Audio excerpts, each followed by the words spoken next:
நீங்கள் ஒரு நாள் கண் திறக்கிறீர்கள். சுற்றிலும் எங்கு பார்த்தாலும் முடிவே இல்லாத பாலைவனம். குடிக்க ஒரு சொட்டு தண்ணீர் இல்லை, சாப்பிட ஒரு துளி உணவு இல்லை.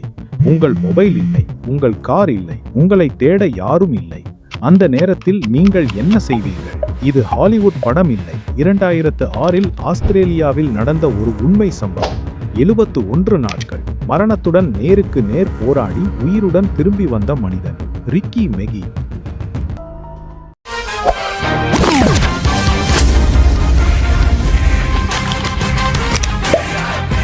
2006 ஆஸ்திரேலியாவின் தொலைதூர அவுட்பேக் சாலையில் ரிக்கி தனது காரில் தனியாக பயணம் செய்து கொண்டிருந்தார். அப்போது எதிர்பாராத விதமாக வழியில் ஏற்பட்ட வாகன பிரச்சினைக்கு சிலரிடம் உதவி கேட்டார். அவ்வழியாக சென்ற திருட்டு கும்பல் உதவுவது போல நடித்து மதுபானத்தில் மயக்க மருந்தை கலந்து அவருக்கு கொடுத்தது. சில நிமிடங்களில் அவர் மயக்கமடைந்ததும் அவரை நடுப்பாலைவனத்தில் விட்டுவிட்டு அவரது கார், மொபைல் மற்றும் அனைத்து உடைமைகளையும் திருடிக்கொண்டு தப்பிச் சென்றனர். அதற்கு பிறகு கண் திறந்தபோது அவரை சுற்றி இருந்தது முடிவே இல்லாத பாலைவனம். கார் இல்லை, பணம் இல்லை, பொருட்கள் இல்லை, தண்ணீர் இல்லை, உதவி கேட்க ஒரு மனிதன் கூட இல்லை. ஆஸ்திரேலியாவின் அவுட்பேக் உலகிலேயே மிகவும் கொடூரமான இயற்கை சூழல்களில் ஒன்று. பகலில் 45 டிகிரி செல்சியஸை தாண்டும் கொடூரமான வெப்பம். இரவாகிவிட்டால் எலும்பை உறைய வைக்கும் குளிர். தண்ணீர் பல கிலோமீட்டர்கள் தேடியும் கிடைக்காமல் போகலாம். முதலில் ரிக்கி தொடர்ந்து நடந்தார். ஏதாவது ஒரு சாலை கிடைக்குமா, யாராவது மனிதரை சந்திக்க முடியுமா என்ற நம்பிக்கையில். ஆனால் அவர் நடந்த ஒவ்வொரு அடியும் அவருடைய சக்தியை மட்டுமே குறைத்தது.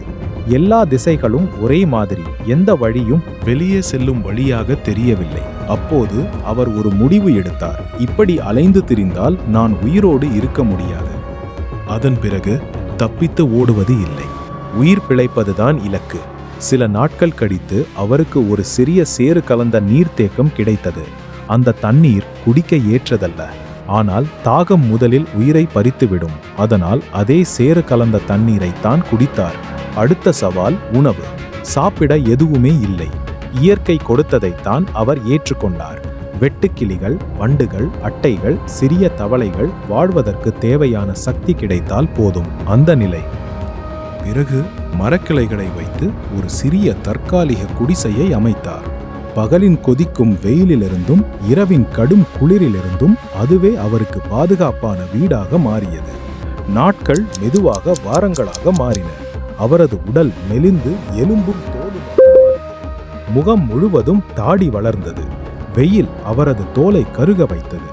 ஆனால் ஒரு விஷயத்தை மட்டும் அந்த பாலைவனத்தால் உடைக்க முடியவில்லை. அது அவரது மன உறுதி.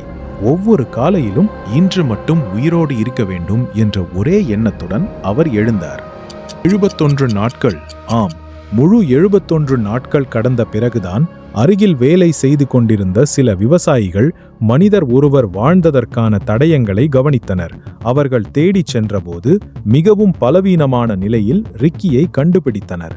உடல் முழுவதும் நீரிழப்பு, அதிக எடை இழப்பு, நடக்க முடியாத அளவுக்கு சோர்வு. ஆனால் அவர் இன்னும் உயிருடன் இருந்தார்.